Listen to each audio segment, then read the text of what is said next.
तुम्ही साप बघा आणि कल्पना करू शकत नाही आपण सामान केवढं आहे.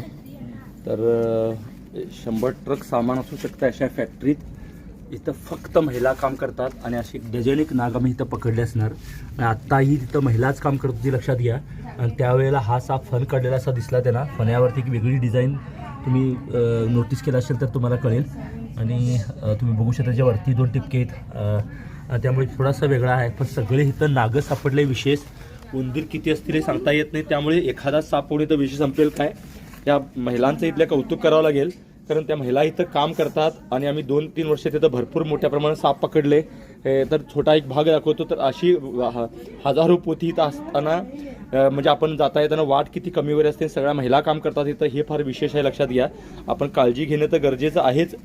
त्याशिवाय साप म्हणजे आपण समजून घेणंही गरजेचं आहे. लक्षात द्या, फक्त महिला आहे म्हणून घाबरून पण चालत नाही.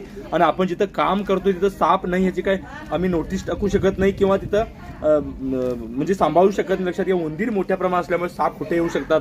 इथं वाईट घटना कुठली घडली नाही, पण वर्षाला 1 डझन साप इथं सापडत असणार. आणि असं असताना आपण काळजी घेणं गरजेचं आहे. आपला हात पाय लागून एवढं करणं गरजेचं आहे. हा मेसेज याच्यासाठी आहे की केवढ्या मोठ्या प्रमाणात साप आहे. ती सगळ्या महिला 100 महिला इथं काम करतात, तरी काही वाईट घटना घडली नाही. ते घाबरले नाहीत, कोणी कामही सोडलं नाही. लक्षात घ्या, घाबरून साप आहेत म्हणून, हे विशेष आहे. लक्षात घ्या, म्हणजे ह्या गोष्टी समजून घेणं जास्त गरजेचं आहे. साधारण 3-4 वर्ष वयाचा हा नाग जातीचा साप आहे.